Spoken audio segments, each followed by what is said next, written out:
Hi parents, my name is Jen and I am the owner of Positive Speech Therapy in Tustin, California.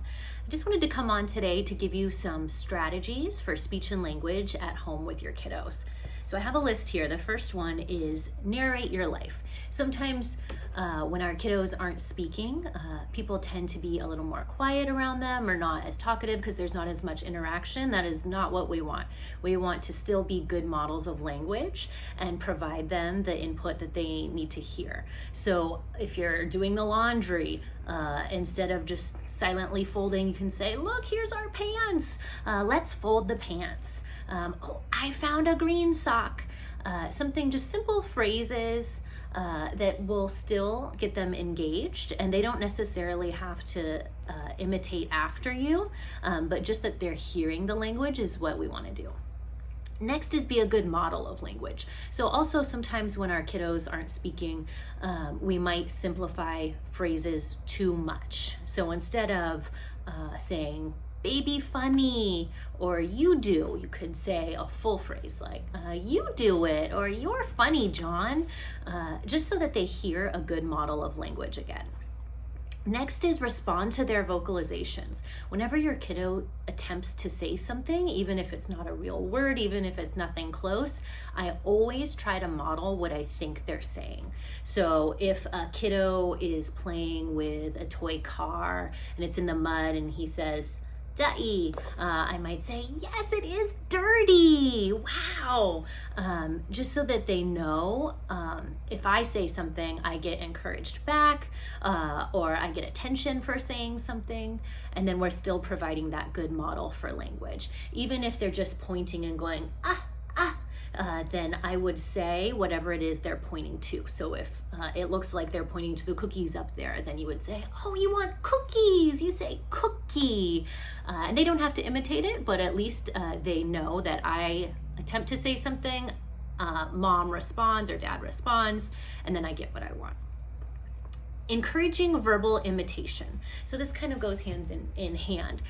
So if, again, if they're pointing up and saying cookie or just for the cookie, then you model the word, you say cookie. And then they're probably not gonna do it in the beginning, but if you're very consistent with it and you do it all the time, then likely they will start to try to imitate it. It doesn't have to be perfect. They could just say k for cookie or for cookie, but I would accept any attempt at verbal imitation because the more that they're trying, the more language that's going to happen. Next is provide choices. This is something that we as parents are really good about knowing what our kids want. And so if you know they're always going to want milk with lunch, or you know they're always going to want chicken nuggets for dinner, whatever it is, I would still hold up two choices. And I would hold up something you know they want, like the milk, and then something you know they don't want, like the water. And then, oh, which one do you want, Johnny? And then they have to point in the beginning or reach for, and then you can shape it to a point. And then you would say, oh, you want the milk. You say milk, and then that's tying it in with that verbal imitation.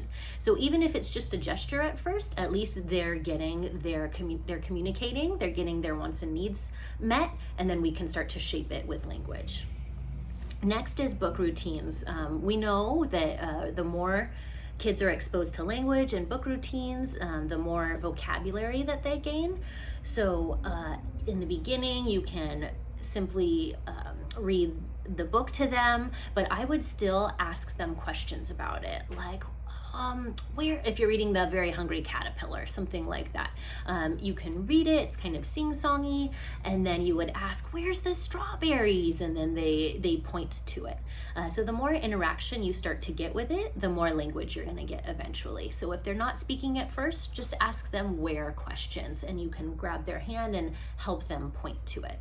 Also, try to choose books that are in their interest. So if you have a kiddo that really loves dinosaurs or trains or cars, I would stick with those kind of books in the beginning and then expose different books over time. Predictable fill-in routines. This one I do all the time, probably annoy all of my kiddos' parents by doing it too much, and then the kids do it too much. But if you do a predictable fill-in routine like ready, set, go.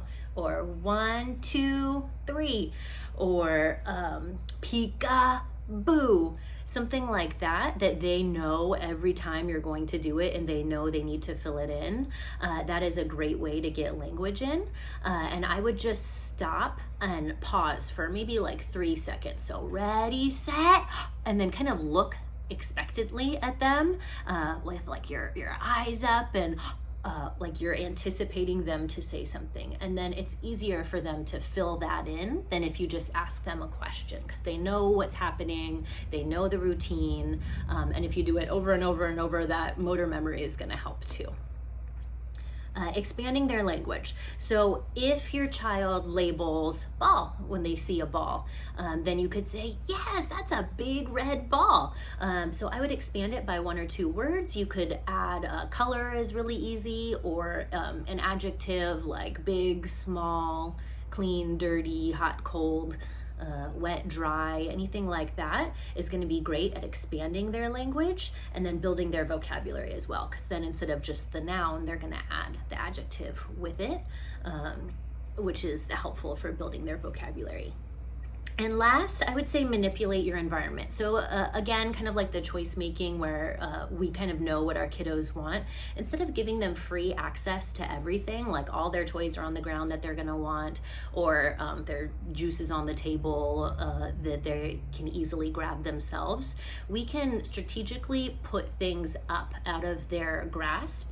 So not to be mean or anything, still give them access to things, but if there's something you know that they're gonna want, I would put it up on a shelf, because that's gonna encourage them to first gesture, then gesture and vocalize, then imitate the word, and then that's just an easier way to get language. And that's something you can do today. Anybody can do it, super easy.